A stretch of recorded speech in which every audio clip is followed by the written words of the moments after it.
Hello, everyone. It's Charlton. So this is a story over at the Washington Post about a 7-year-old girl who died, and it's terrible. It's absolutely terrible. When you read the account of it, it's just tragic.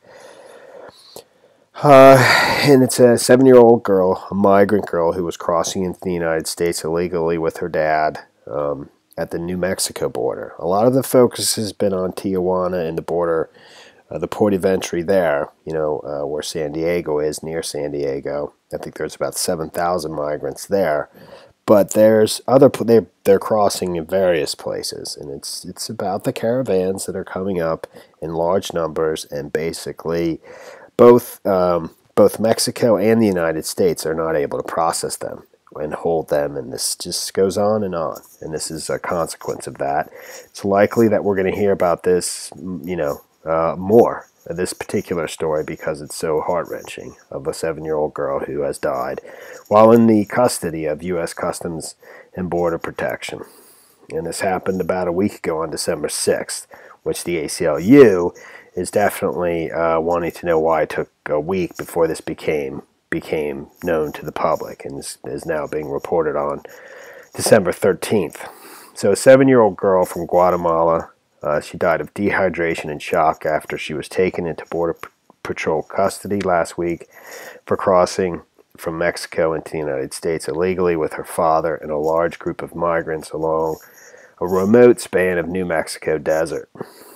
And according to the CBP, the Customs Border Protection records, the girl and her father were taken into custody about 10 p.m. December 6th south of Lordsburg, New Mexico, as part of a group of 163 people who approached U.S. agents to turn themselves in.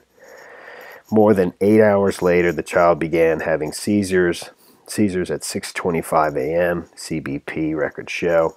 Emergency responders who arrived soon after measured her body temperature at 105.7 degrees. And according to statements from CBP, she reportedly had not eaten or consumed water for several days. After a helicopter flight to Providence Children's Hospital in El Paso, the child went into cardiac arrest and was revived, according to the agency. However, the child did not recover and died at the hospital less than 24 hours after being transported. The agency did not release the name of the girl or her father, but the father remains in El Paso awaiting a meeting with the Guatemalan consular officials. The agency is investigating the incident to ensure appropriate policies were followed.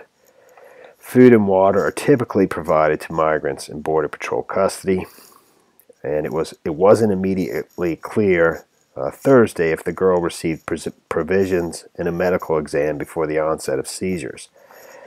Our sincerest condolences go out to the family of the child, CBP spokesman Andrew Meehan said in a statement to the Washington Post.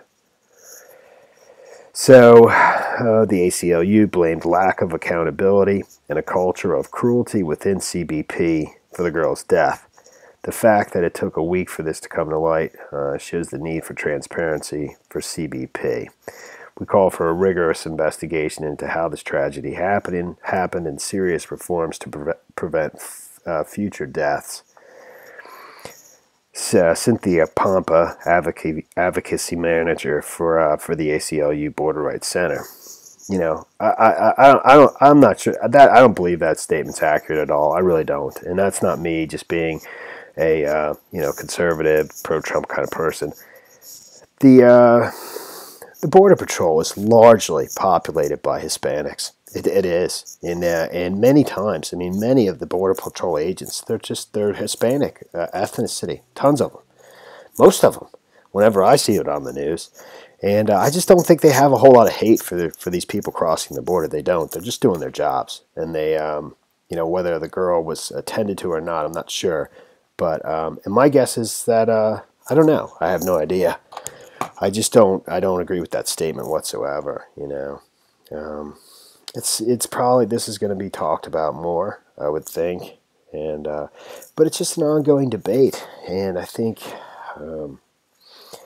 many Americans, basically to deal with this flow of people and the cost to that, to the detention of them, the processing of them, and so forth is massive. Okay, and when there's limited resources to a country, who when you have cities across America where there are poor that aren't being taken care of, American citizens, it's tough to argue that we need to divert funds to better process people who are coming here by the thousands at the border, just showing up. I mean, I don't think that's irrational or unfair. It's just a matter of fact, I think. But that's the story there, man. That is the story there. And thanks for watching my videos. Please subscribe to my channel. Give me a like down below, and I will see you in the next video. Later, man.